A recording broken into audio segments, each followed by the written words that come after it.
Graças e paz, queridos.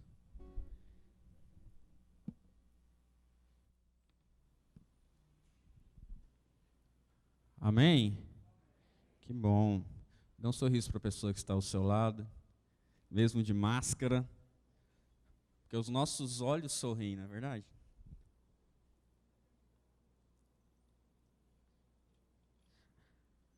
Abra sua Bíblia já em Filipenses,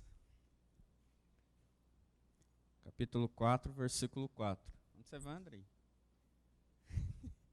Beber água e volta. Me ajuda aqui, André. Filipenses 4, 4.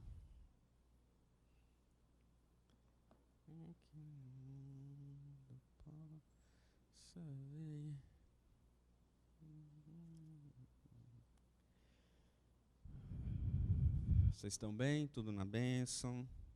Tudo tranquilo?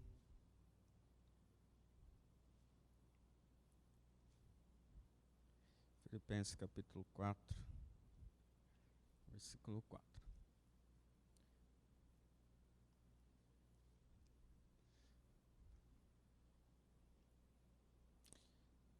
Pronto? Amém? Então, vamos lá. Diz o seguinte: alegrem-se sempre no Senhor. Outra vez digo, alegrem-se. Amém? Só até aí. Aí vocês podem deixar aberto que a gente vai ler alguns outros versículos no decorrer da nossa mensagem aqui. Mas por enquanto só isso. Só isso. Hoje eu quero falar desse tema. É possível ser alegre sempre? Nós cantamos aqui essa canção, Sou Feliz com Jesus, meu Senhor. E nós precisamos pensar se a alegria ela é algo possível, constante na nossa vida. E para começar, eu queria ler uma frase para você. Eu acho que você conhece, você sabe me falar de quem que é. Diz assim: agora é hora de alegria. Vamos sorrir e cantar. Do mundo não se leva nada. Vamos sorrir e cantar. Lalá, lalá. Silvio Santos, vem aí.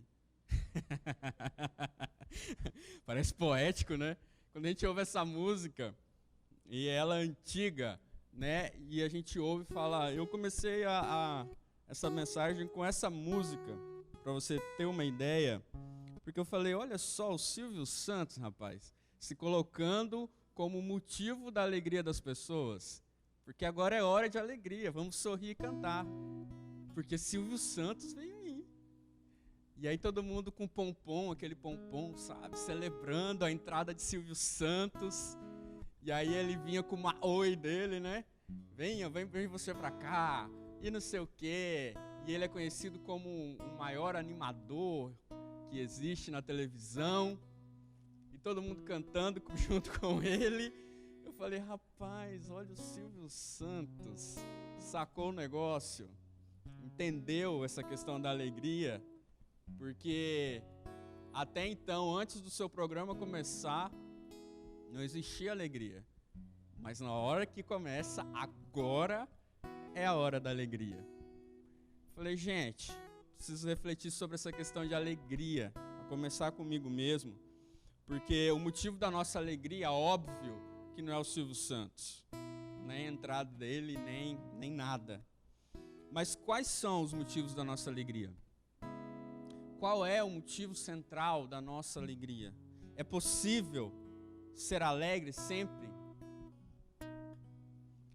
Algumas pessoas, elas trabalham atrás de bens para que esse bem, esse dinheiro, traga alegria. Outros vão buscar alguns sonhos na vida, sonhos profissionais, sonhos intelectuais, sonhos de família, enfim, sonhos que acabam sendo o centro da sua vida e sendo a alegria que elas precisam. Riquezas se tornam alegria, prazeres se tornam alegria. Nesses dias de pandemia eu vi que muitos jovens estavam muito tristes na pandemia. Por quê? Porque eles não podiam se encontrar com outras pessoas para fazer sexo. Aí ficou triste. Acabou a graça da vida. Então o prazer se torna o centro, a alegria dele. Conforto. Pessoas lutam, correm atrás para conseguir conforto na sua vida. E aí conseguem um tipo de conforto, conseguem um sapato mais confortável, fica feliz porque aquele sapato é novo e confortável, mas passa alguns dias, ele já está infeliz porque ele quer um sapato ainda mais confortável ou um carro ainda mais confortável. Então ele troca de carro para lá, é a torta e direito, ou de casa, nunca está satisfeito com a casa que tem, ele quer melhorar de casa, de conforto, para se sentir mais feliz, para que aquilo preencha um vazio dentro dele. Tem gente que para ser feliz, principalmente hoje em dia, com o advento da internet, para ser feliz precisa ter trocentos seguidores no Instagram, ou ter tantas curtidas na sua foto. Hoje há uma busca aí desse tipo de alegria. Eu sou feliz mediante a isso. Pessoas que querem ser famosas na internet, querem virar um viral na internet. E aí ficam em busca disso. Gente, é muito triste a gente ver que a alegria está firmada nisso. Eu lembro que há muitos anos atrás, muitos anos, aqui na igreja, o pastor vai se lembrar, o Juninho, alguns irmãos, a irmã Sônia, a gente tinha um grupo de jovens, adolescentes, a gente vivia fazendo ações evangelísticas na cidade, e aí uma vez nós fomos e fizemos, lá no bairro lá embaixo, e fizemos uma peça famosa na época, uma peça infantil, chamada O Ladrão de Alegria. Inclusive na peça o Ed Wilson, que é genro do pastor Manuel, era o ladrão de alegria. Menino, pensa num ladrão feio que assustava as crianças na peça. Só de olhar para ele a gente já perdia um pouco da alegria. Mas era uma peça bem lúdica. Ela começava com uma menininha chorando porque o ladrão tinha roubado a alegria dela. E ela começava a passar, pessoas passavam por ela, ela falava: "Você viu minha alegria por aí?" Aí ela falava, as crianças falavam não. Daí uma dessas crianças, uma estava brincando com uma boneca, um carrinho, um brinquedo. E aí ela falava: "Não, minha alegria é isso aqui, é esse brinquedinho." Ou o pirulito. Aí vinha outro com o coração: "Né, minha alegria é meu namorado, meu namoradinho, não sei o que, não sei o que." E aí vinha o ladrão da alegria e entrava em cena e pegava cada um desses objetos e virava um chororô. E era interessante a conclusão dessa peça, que ela trazia para as crianças e também traz para nós como nós somos apegados a alguns tipos de brinquedos emocionais para nos sentirmos alegres. E aí quando o ladrão vem e rouba, e aí a gente fica embirrado, chorando e chorante como uma criança. Eu quis pensar sobre isso porque a pergunta é: o que rouba a nossa alegria? O que rouba a sua alegria? A resposta é simples: o sofrimento. E aqui eu quero falar de sofrimento um pouquinho. Engraçado que eu estava meditando nisso, eu recebi um vídeo falando sobre o sofrimento. Falei: é de Deus. Gente, o que rouba a nossa alegria basicamente é o sofrimento. E aí eu não quero falar só do sofrimento de alguém que perde um ente querido, e nós temos visto hoje muitas pessoas perdendo, sofrendo por causa disso. Mas também de pequenos sofrimentos. Uma topada no dedo, no dedão do pé. Sei lá, o feijão, quando você está fazendo lá, queima na panela. Né? Na panela de pressão, o feijão queimou. São tipos de sofrimento. E é interessante a gente colocar tudo isso no pacote, porque tem sofrimentos que eu vou sentir diferente de você, e sentimento é um pouco relativo de pessoa para pessoa. Mas olha só. Tem um livro chamado O Sofrimento Nunca é em Vão, da Elizabeth Elliot, que ela diz o seguinte: sofrimento é ter o que você deseja ou desejar o que você não tem. Vou repetir. Sofrimento é ter o que você deseja ou desejar o que você não tem. E aí tem um outro homem chamado Malcolm, ele define o sofrimento e ele coloca o seguinte: se por acaso você eliminasse o sofrimento do mundo, se você eliminar o sofrimento do mundo, o mundo seria terrível. Pois tudo aquilo que corrige a tendência humana de ser importante demais, de se gabar em excesso, desapareceria. O homem mau já é mau agora, mas seria intolerável se nunca sofresse. O sofrimento faz a gente colocar o pezinho no chão e olhar para cima. O sofrimento, ele vem para nos moldar, ele vem para nos ensinar. O sofrimento nunca é em vão, querido. Nós não estamos isentos do sofrimento. Se nós ficarmos isentos do sofrimento, nós seremos insuportáveis. E aí, você coloca no pacote qualquer tipo de sofrimento que você pensar. E como evitar o sofrimento? Não tem como. Para você evitar o sofrimento, você nunca vai amar ninguém. Imagina a sua vida sem amar ninguém, sem amar nada, sem ter um propósito.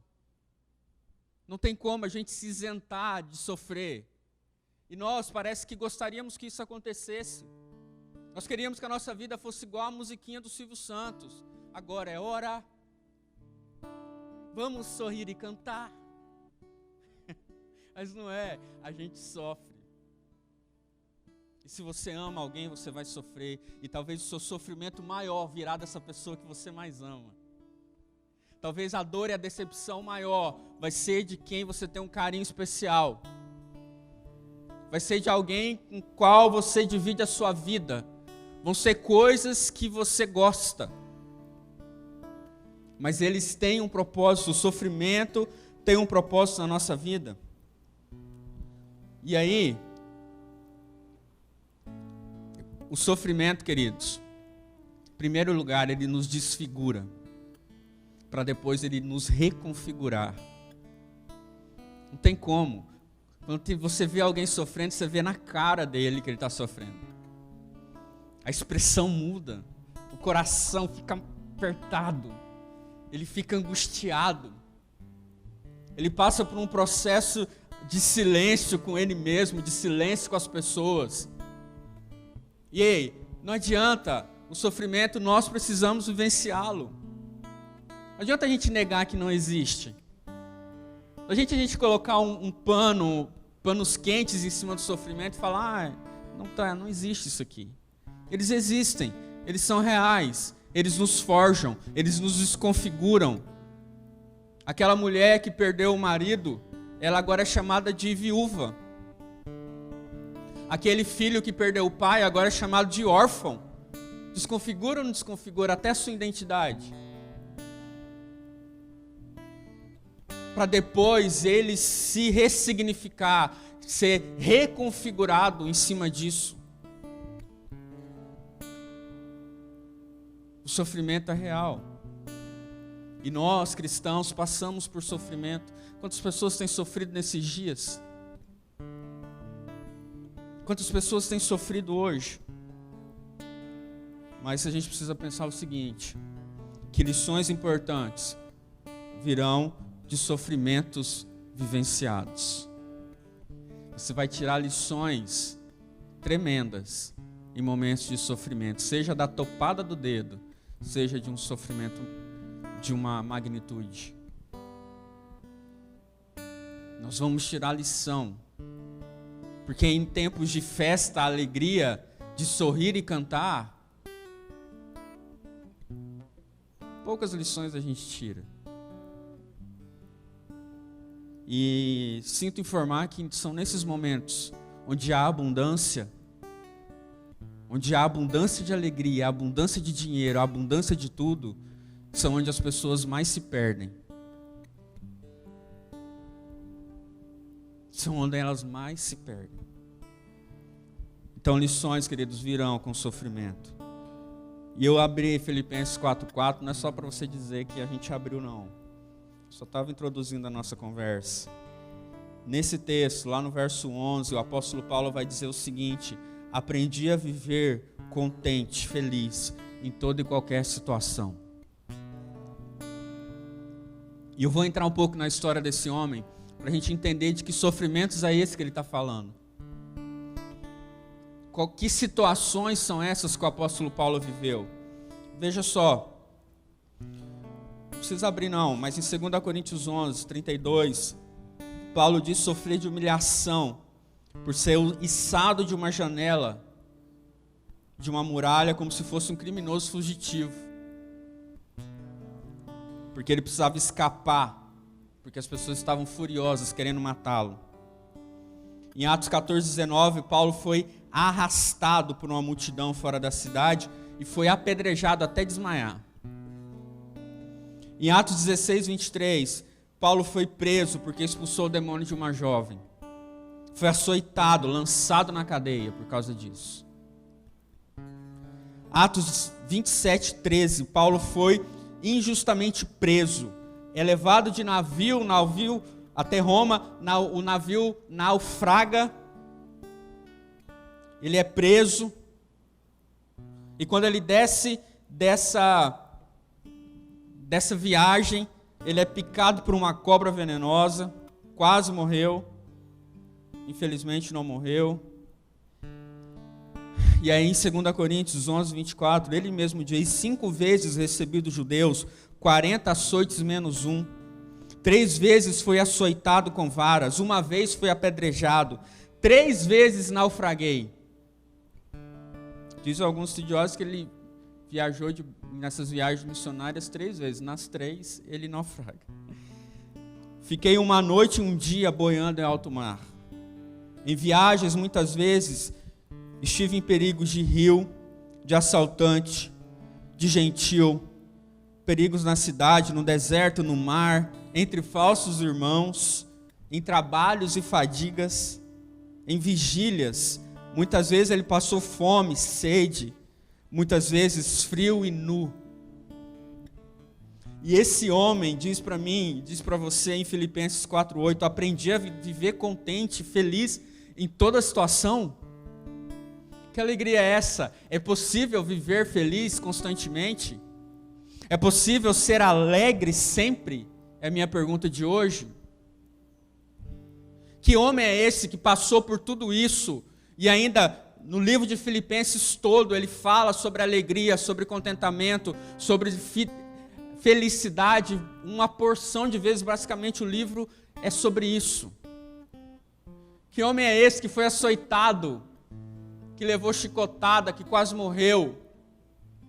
Que homem é esse que aguentou a pressão, mas ao mesmo tempo disse: eu sou feliz com Jesus, meu Senhor? Que homem é esse, querido? A gente precisa aprender com a vida de Paulo, porque ele mostra para mim e para você que independente das situações, a alegria do Senhor de fato é a nossa força. A alegria do Senhor de fato é a nossa força. Um homem que foi açoitado, apedrejado, ainda assim permaneceu alegre. A gente dá uma topada no dedo e o nosso dia acabou. A gente recebe um olhar torto para desmoronar tudo. A gente tem uma afliçãozinha, uma desavença com alguém, Acabou.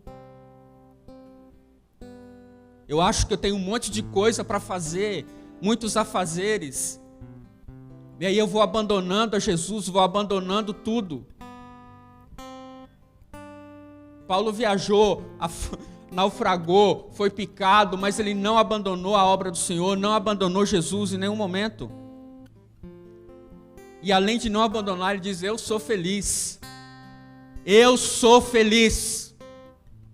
Eu sou alegre. A alegria do Senhor está em mim.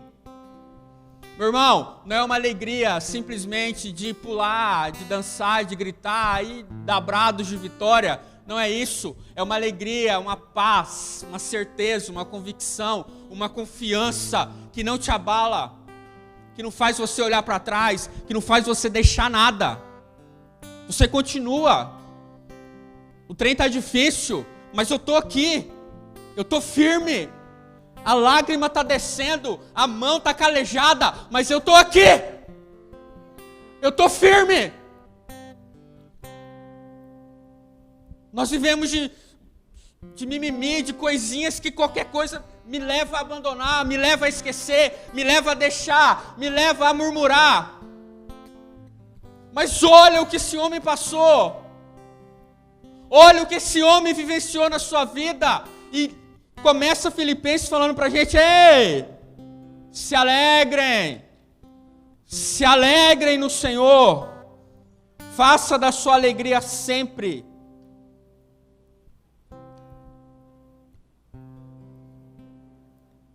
Ah, meu irmão, a minha pergunta para você: é possível ser alegre sempre? Filipenses 4:4, alegre-se sempre no Senhor. Outra vez eu digo, alegrem-se. Ele reforça. E minha resposta para essa pergunta que eu fiz: é possível ser alegre sempre? Primeira resposta: sim. Por quê? Como eu faço isso?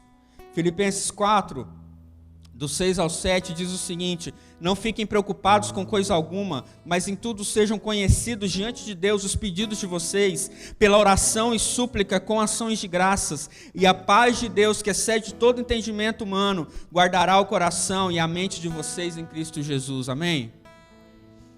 É possível ser alegre sempre? Sim. Para isso, elimine a ansiedade e acrescente a paz. Elimine a ansiedade e acrescente a paz. Ansiedade nesses dias é o que a gente tem percebido e vivido. Porque a gente não sabe como vai ser amanhã, os alunos não sabem se as aulas vão voltar esse ano, as pessoas estão preocupadas, ansiosas sobre o seu trabalho, se até amanhã elas ainda serão empregadas, se vai ter dinheiro na conta, se eu vou conseguir terminar o projeto que eu comecei. Ansiedade, ansiedade, ansiedade, ansiedade. Paz. Calma. Respira.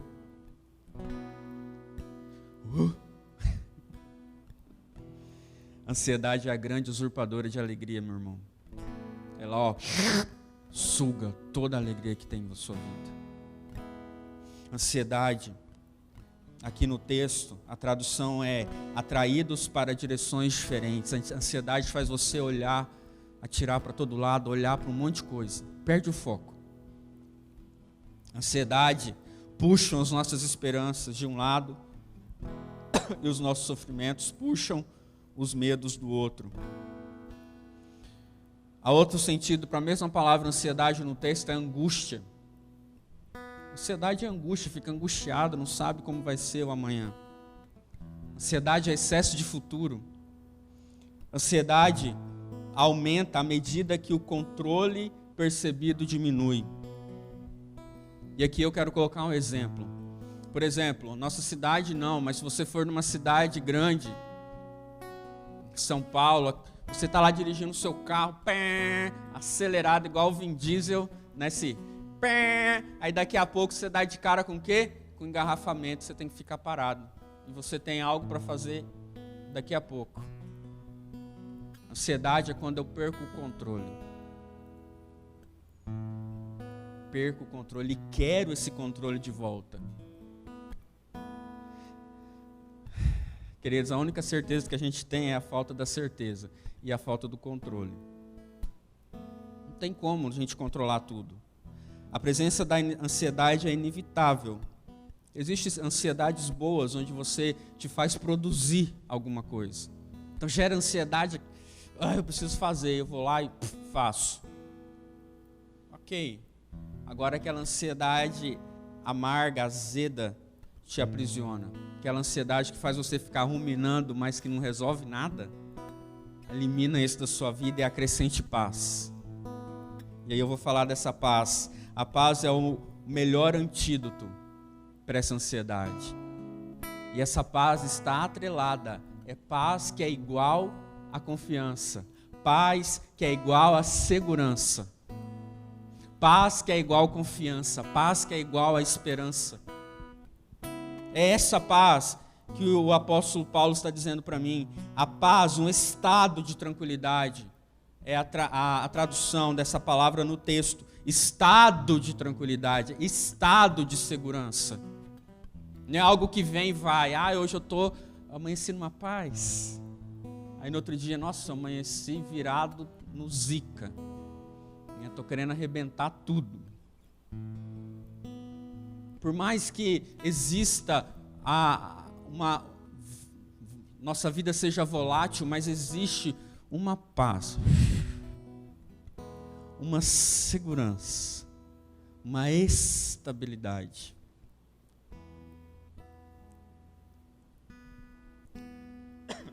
Sabe o que é falta de paz?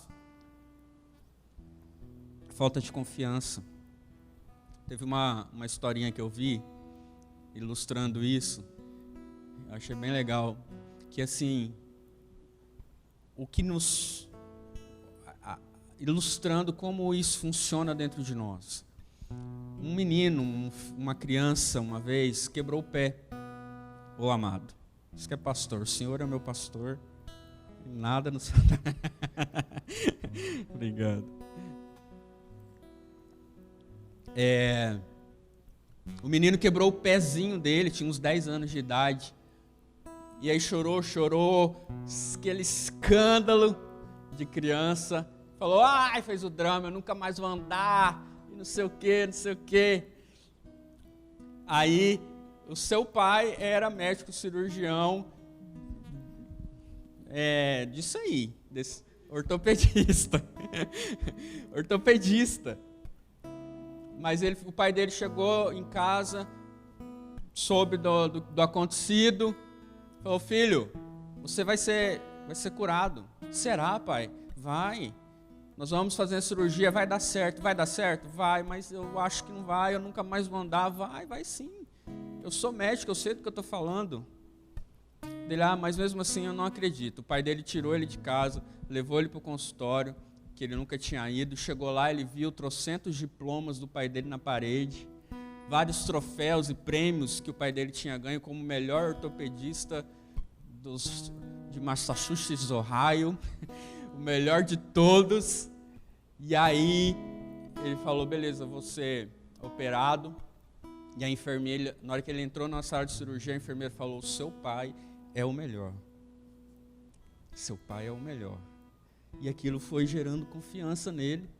E ele passou pela cirurgia e saiu da sala de cirurgia e perguntou novamente, pai, eu vou ficar bem, né? Ele falou, vai. Pode ficar tranquilo que você vai ficar bem. E ele saiu mais em paz. Por quê? Porque ele conheceu o que o seu pai fazia. Ele conhecia, a partir de agora, as habilidades, ele tinha visto, ele tinha tocado, ele tinha ouvido testemunhos da qualidade, das qualidades do seu pai como ortopedista. Sabe o que aumenta a nossa ansiedade? Ou o que pode diminuir a nossa ansiedade? À medida que você conhece mais o pai, a sua ansiedade tende a diminuir. Porque à medida que você conhece mais o pai, a sua confiança nele aumenta. Amém? É possível ser alegre sempre? Sim. A minha segunda resposta, sim. Como que eu faço isso? Ressignifique seus pensamentos. Filipenses 4:8. Finalmente, irmãos, tudo que é verdadeiro, tudo que é puro, tudo que é respeitável, está lá no versículo 8. Tudo que é amável, de boa fama, se há alguma virtude, se algum louvor existe, que seja isso que ocupe o pensamento de vocês. Ei, alegrem-se, ressignifique os seus pensamentos, não só pensando em coisas boas, tipo assim, vou pensar aqui em coisas boas, de boa fama, vou pensar aqui na borboleta, vou pensar aqui na natureza, vou pensar aqui no que é respeitável, vou pensar aqui em algo puro. O que é por água? Vou pensar na água. Não é isso. Ressignificar o nosso pensamento nele, no Senhor, porque Ele é verdadeiro, Ele é respeitável, Ele é justo, Ele é puro, Ele é amável, nele existe boa fama, nele habita toda virtude, Ele é digno de louvor, aleluia, igreja? É nele que deve estar a nossa mente, não é na coisa bonitinha não, porque o Senhor é puro, o Senhor é justo, o Senhor é perfeito, o Senhor é amável, o Senhor, nele habita toda virtude, Ele é digno de todo louvor, é por isso, é nele que eu preciso pensar, é nisso, é ressignificar os meus pensamentos no Senhor, naquilo que Ele diz, primeiro naquilo que Ele é, e depois naquilo que Ele diz, sobre Ele mesmo, sobre mim, sobre você. Pense nas coisas do alto, pense nele que está no alto. Ei, o Senhor nunca saiu do trono, nunca. O Senhor está, disse Isaías, assentado no alto e sublime trono. O rei Uzias tinha morrido e saído do trono. Aí Isaías falou, meu Deus, e agora? Uzias era tão bom, fez tantas coisas por Israel, pela nossa nação, e agora acabou o trono desse rei, o trono está vazio, e aí o Senhor se revela para ele, e ele vê o Senhor assentado ainda no alto e sublime trono. O Senhor continua no trono da sua vida? O Senhor continua no trono das nossas vidas? Ele ainda é rei soberano sobre você? Então leve os seus pensamentos a Ele, eleve a sua mente a Ele, ressignifique tudo que você pensa aqui na terra, daquilo que já está existente no céu, e Ele vive, Ele reina. Amém, igreja? Pode aplaudir sim ao Senhor. Ele é criador, querido, Ele é bendito para todos sempre. Olha o que diz Lamentações 3, e isso agora traz uma força ainda mais. Eu amava esse texto, mas diante disso aqui, eu me lembrei e falei, quero trazer à memória aquilo que pode me dar esperança. As misericórdias do Senhor são a causa de não sermos consumidos, porque as suas misericórdias não têm fim, renovam-se a cada manhã, grande é a tua fidelidade. A minha porção é o Senhor, aleluia. Diz a minha alma, portanto esperarei, confiarei nele. O Senhor é bom para os que esperam nele e para os que o buscam. Amém? Traga à sua memória quem Ele é. Traga à sua memória quem Ele é. E isso vai mudar os seus pensamentos hoje em relação a tudo que o mundo está vivendo, porque mesmo diante disso que a gente está vendo aí, a gente está até cansado de falar, mas mesmo diante disso aí, Ele ainda não saiu do trono, está lá,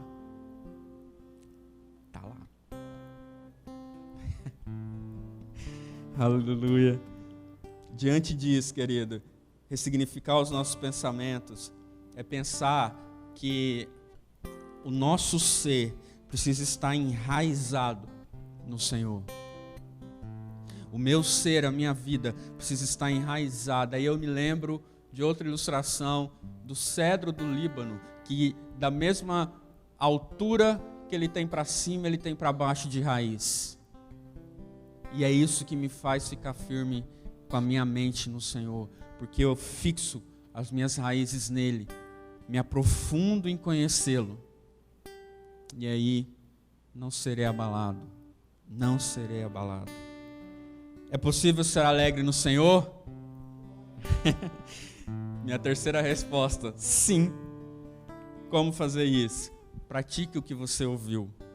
Filipenses 4:9 diz o seguinte: o que também aprenderam, receberam e ouviram de mim, e que viram em mim, isso ponham em prática, e o Deus de paz estará com vocês.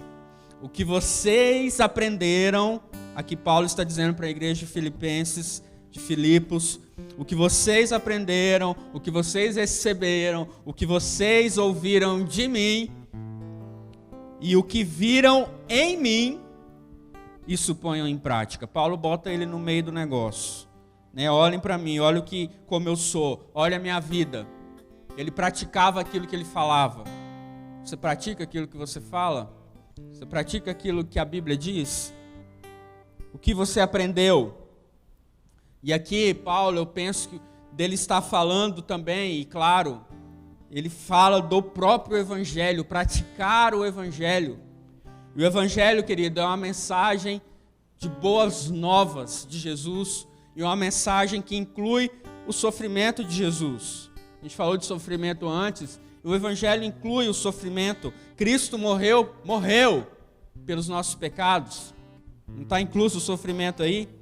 Nesse sentido, o Evangelho é a história do sofrimento, da redenção através do sofrimento, da morte de Jesus Cristo. Então pratique o Evangelho na sua vida. Por causa desse Evangelho, nós temos um Deus que se compadece de nós. Olha, não precisa abrir não. Porque tendo em vista que Ele mesmo, Jesus, sofreu quando tentado, Ele é capaz de socorrer aqueles que também estão sendo tentados. Então, Jesus sofreu, Ele sabe o que é ser tentado, então Ele vai te livrar da tentação. Ele vai te livrar, porque Ele passou pelo sofrimento. O sofrimento de Cristo nos serve como exemplo para a nossa vida. Serve ou não serve, querido? O sofrimento de Cristo, a gente viu o sofrimento de Paulo, mas olha os sofrimentos de Cristo na cruz. Ele serve como exemplo também para a nossa vida, assim como foi para Paulo. E aí diz em 1 Pedro, para isso vocês foram chamados, pois também Cristo sofreu no lugar de vocês, deixando-los exemplo para que sigam os seus passos. Então assim, Paulo está dizendo, olhem para mim, assim como eu olho para Cristo. Então sigam os meus passos, assim como eu sigo os de Cristo. Você tem seguido os passos de Jesus? Sabe o que vai fazer você ter alegria na sua vida? Não é seguir os seus passos, ou o passo de um coaching, ou o passo de um pastor, do que for, mas os passos de Jesus. Os passos que Jesus pisou aqui nessa terra. Você tem seguido os passos de Jesus? Pessoas têm se perdido porque vão viver a vida do seu jeito e esquecem o Evangelho que os salvou, o Evangelho que os libertou, que os redimiu. E aí vai viver de qualquer forma. Não é assim, meu irmão. Siga os passos de Jesus. Houve um propósito para o sofrimento de Cristo. Por causa do sofrimento da morte, Jesus foi coroado de glória e honra, Hebreus 2:9, para que pela graça de Deus provaste a morte por todos. Cristo sofreu com um propósito. Por isso que eu disse lá no início, que todo sofrimento Ele também nos ensina e tem um propósito. E Ele tinha de provar a nossa morte para ser coroado por isso. Ele experimentou o sofrimento, Ele experimentou a morte, para hoje nos dar vida. Esse é o Evangelho. Você tem vivido o Evangelho? Então, para ser feliz, você tem que praticar o Evangelho, praticar o que a Bíblia diz. Isso é simples, mas a gente precisa ser lembrado disso.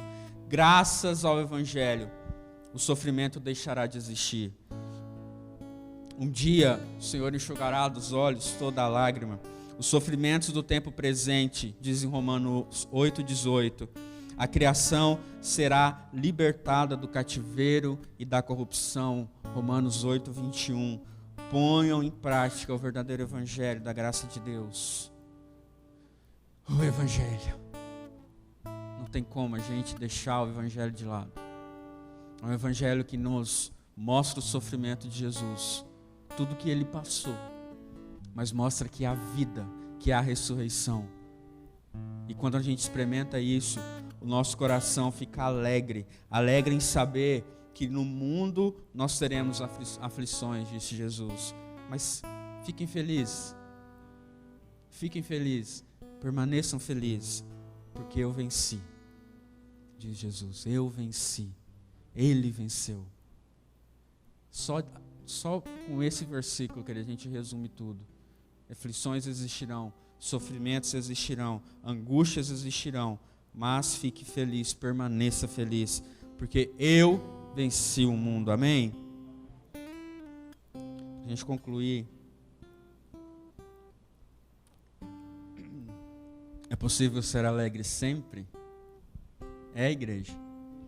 Sim. Alegre-se sempre no Senhor. Outra vez eu digo, alegre-se, Filipenses 4:4. Mas no 11 ao 13, o apóstolo Paulo ele se coloca como um modelo de sofrimento. Ele diz assim: digo isso não porque esteja necessitado, porque aprendi a viver contente em toda e qualquer situação. Sei o que é. Aí ele começa a explicar o que acontece, o que aconteceu. Que ele diz assim: sei o que é passar por necessidade, mas sei também o que é viver em abundância. Ele continua dizendo: aprendi o segredo de toda e qualquer circunstância, tanto de estar alimentado como de ter fome, tanto em ter abundância como o de passar necessidade. Tudo posso naquele que me fortalece. Termina dizendo o verso 13. Esse tudo posso, algumas pessoas colocam no para-choque de caminhão, né, como se fosse o Shazam, né, falar Shazam, e aí fica super poderoso e tudo pode. Não é isso. É como se ele estivesse dizendo: tudo eu posso suportar, porque Cristo me fortalece. Eu posso passar por tudo, eu posso passar pela alegria que pode me corromper por estar muito feliz, muito abundante, e continuar firme. Mas eu também posso passar por fome, nudez e perseguição, mas eu continuo fortalecido no Senhor, porque a alegria dele é a minha força. Amém? Quando estamos em comunhão, também somos fortalecidos. Eu acho lindo quando ele termina a carta falando com a igreja diretamente de Filipenses, e hoje nós estamos aqui reunidos como igreja, alguns estão em casa nos assistindo, mas olha só, um dos motivos da alegria de Paulo, além do Senhor, que é o principal, que é o que a gente precisa, olha o que ele diz: no entanto, vocês me fizeram bem, Filipenses. Vocês associaram-se comigo nas minhas aflições. E como vocês, Filipenses, sabem muito bem, no início da pregação do Evangelho, quando parti da Macedônia, nenhuma igreja se associou comigo nessa questão de dar e receber, exceto vocês, somente.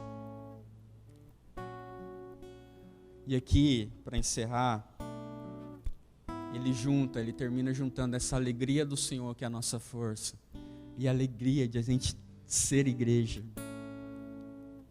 Mesmo distantes, mesmo sem poder abraçar, e aqui ele também não podia abraçar, ele estava preso. Mas escrevendo ele disse: eu sou muito grato por vocês, eu amo a vida de vocês, eu me alegro, meu coração enche, transborda de alegria, porque vocês, só vocês se lembraram de mim.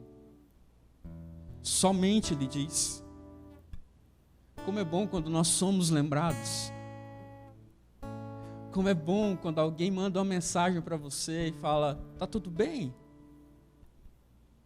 Além de Jesus que nos consola, que nos fortalece, como é bom ter Jesus de um lado e a igreja do outro.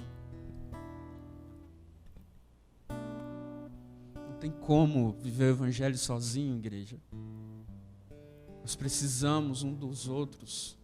Nós precisamos de Jesus e precisamos dos irmãos. Aqui ele está falando de dar e receber, ele fala também da questão financeira, mas também a questão de alma, de vida, de dar vida. Mas isso é muito lindo. Aí ele termina dizendo: e o meu Deus, segundo a sua riqueza em glória, há de suprir em Cristo Jesus tudo aquilo que vocês precisam. Ao nosso Deus e Pai seja glória para todos sempre. Amém. Vamos ficar de pé. Vamos orar. Nós vamos cantar de novo, bem lentinho, aquela música da paz, ser feliz com Jesus. E antes do Andrei cantar, eu até mandei para ele a história dessa música.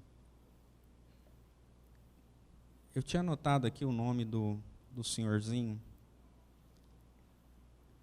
Enfim. Ele escreveu essa música, não foi num momento muito bom não, viu? Mas não foi mesmo. O nome dele é Horatio Spafford. Lá pelos anos de 1800 e bolinha, ele escreveu essa canção. Ele tinha 4 filhas, uma esposa. A sua esposa foi viajar com as suas filhas de barco também. E aí, ele recebeu um telegrama muitos dias depois, né, porque naquela época era por telegrama, da esposa dele dizendo que tinha havido um naufrágio e que só ela sobreviveu. As 4 filhas tinham falecido. Aí ele subitamente sai de onde ele estava e vai para o encontro da sua esposa. No caminho também de barco, de navio, ele passa para o lugar onde as filhas tinham morrido, onde o naufrágio tinha acontecido. E aí vem uma inspiração no coração dele, em forma de oração e de canção ao mesmo tempo, e ele diz: se paz a mais doce me deres gozar, se dor a mais forte sofrer, ó seja o que for, tu me fazes saber que feliz com Jesus sempre sou. Pai, em nome de Jesus, nos ajude. Nos ajude, Senhor, a nos alegrar em todo o tempo. Nos ajude, ó Deus, que a alegria não seja um momento, mas que seja uma condição estabelecida na nossa alma, no nosso espírito, na nossa vida. Que mesmo nesses dias onde as coisas não vão bem, mas que a paz, que excede todo entendimento, a alegria do Senhor, que é a nossa força, o Senhor que está em todo o tempo assentado no alto e sublime trono, o Senhor não desampara. Como diz a tua palavra, o meu Deus, segundo a sua riqueza em glória, há de suprir em Cristo Jesus tudo aquilo que vocês precisam. Que o Senhor venha suprir, ó Deus, todas as necessidades emocionais, espirituais, financeiras, familiares, relacionamentos. Que o Senhor supra tudo, ó Deus. E que a nossa alma possa estar satisfeita em Ti. Vamos cantar essa canção em oração.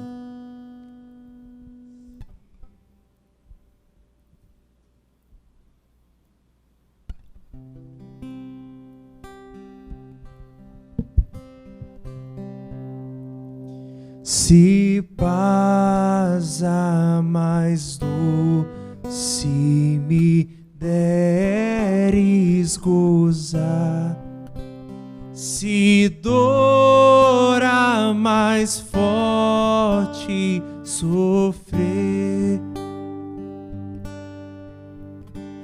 ó seja o que for, tu me fazes saber que feliz com Jesus sempre sou. Sou feliz com Jesus. Aleluia. Sou feliz com Jesus, meu Senhor. Embora me assalte o cruel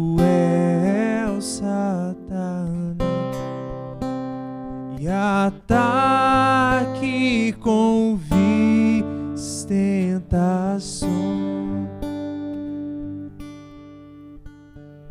Ó, certo eu estou que apesar de aflições, que feliz eu serei com Jesus.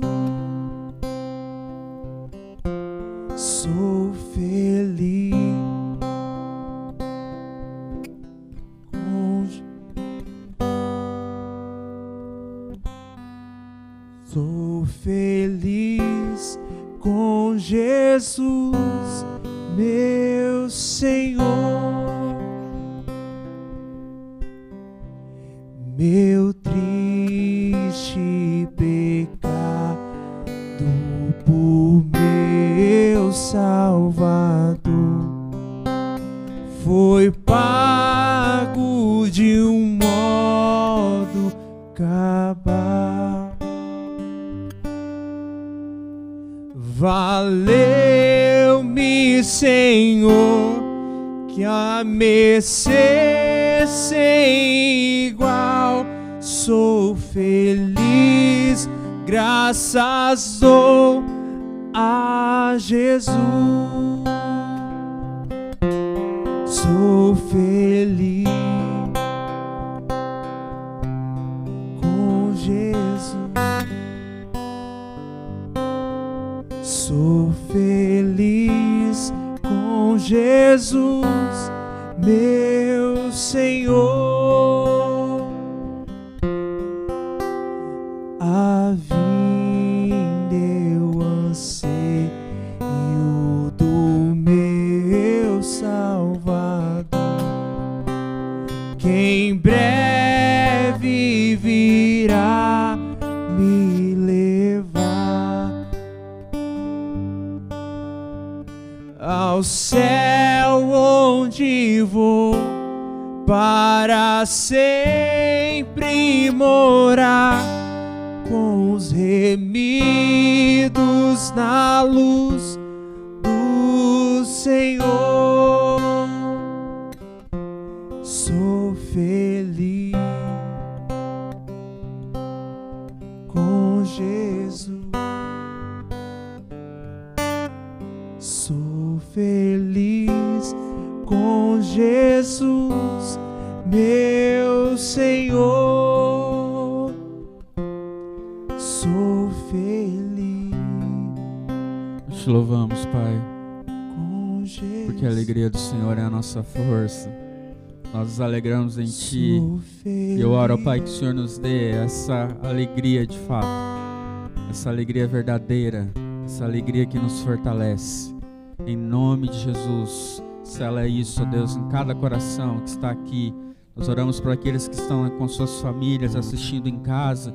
Oramos por aqueles que estão enfermos, por aqueles que estão no leito de hospital. Oramos, ó Deus, pela nossa nação que tem passado por essa pandemia, pelas nações da terra. Oramos, ó Deus, para que a alegria, a paz do Senhor esteja reinando nos nossos corações, mesmo em tempos de aflição. Nós te agradecemos, ó Deus, te louvamos pela tua palavra, pelo teu evangelho em nós, as tuas boas novas de alegria que nos dá vida, pois através do sofrimento de Cristo Jesus, hoje nós temos vida e vida em abundância. Ó Deus, em nome de Jesus, consolida essa alegria na nossa vida, na nossa mente, ressignifica os nossos pensamentos, muda, Senhor, a forma como nós olhamos e enxergamos o mundo, que não possamos olhar com a nossa ótica humana, mas que possamos olhar como o Senhor olha. Em nome de Jesus, Pai, eu te agradeço por essa noite, por esse culto maravilhoso, que essa palavra, Deus, esteja germinando em cada coração, que tenhamos uma semana plena, cheia da Tua presença, uma semana, Pai, abençoada. Ó Deus, que a graça do Senhor Jesus, o amor do Pai, a consolação do Teu Espírito esteja sobre cada coração, em nome de Jesus. Amém? Você pode aplaudir a Jesus bem alegre, bem forte. Celebre a Ele. Aleluia. Obrigado, Senhor. Obrigado, Pai. Obrigado, Deus. Em nome de Jesus. Amém. Deus abençoe. Tenha uma boa semana.